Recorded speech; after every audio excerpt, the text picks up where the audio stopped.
करुणा जी बाजार से सब्जी खरीद कर घर जा रही थी। रास्ते में उसकी मुलाकात उसकी जेठानी की बहू शारदा से हो गई।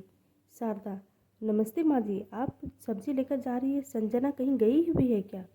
करुणा, नमस्ते बहू, कैसी हो? संजना घर पर ही है। वो उससे क्लाउड किचन का काम शुरू किया है, इसलिए मैं उसकी हेल्प कर रही हूँ। शारदा, माफ़ करना माँ जी, लेकिन अभी कुणाल जी की शादी को 6 महीने ही हुए हैं और आपने अभी अभी अपनी बहू को सिर पर चढ़ा लिया है। वह सारा काम आपसे करवाती है। करुणा, नहीं बहू, ऐसी बात नहीं है, हम दोनों मिल बांट कर काम करते हैं। जब उसके पास ऑर्डर नहीं होते हैं तो वह मुझे काम नहीं करने देती, लेकिन जब ऑर्डर आ जाते हैं तो कुछ काम मुझसे करवा लेती है। शारदा, अब मैं क्या बोलूँ माँ जी, जैसी आपकी मर्जी। अच्छा, अब मैं चलती हूँ। घर आकर करुणा जी देखती है कि संजना किसी से फ़ोन पर बात कर रही थी। वह बात कर खत्म करके करुणा जी के पास आई। संजना, मम्मी जी, आप आ गई? काफ़ी थक गई होगी, बताइए क्या लेगी? कुछ ठंडा ले आऊँ या चाय बना दूँ? माफ़ करना, मैं आपसे कम काम नहीं करवाना चाहती थी, लेकिन कभी कभी इतने ऑर्डर आ जाते हैं कि अकेले संभालना मुश्किल हो जाता है। करुणा, मैं सब समझती हूँ बेट, वैसे भी सब्जी खरीदना, मार्केटिंग जाना, घर का सामान लाना, ये सब तो मुझे बहुत सालों से कर रही हूँ। परेशानी कैसी? तू बस अपने काम पर फोकस कर। जा, एक कप चाय बना ला।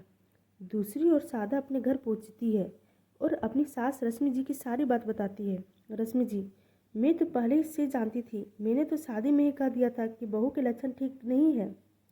देखा नहीं था स्टेज पर कैसे अपने दूल्हे से हंस हंस के बात कर रही थी।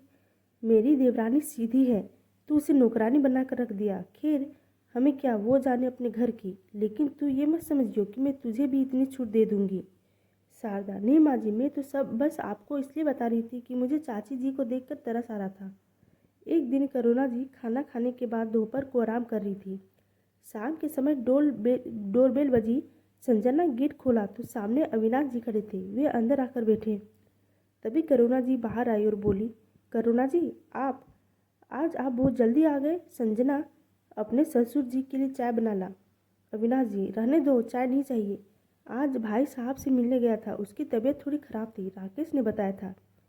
करुणा जी, क्या हो गया जेठ जी को? मुझे भी ले चलते साथ में।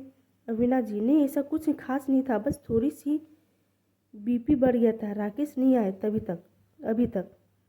करुणा जी, राकेश आज देर से आएगा। अविनाश जी फ्रेश होकर अपने कमरे में बैठे थे।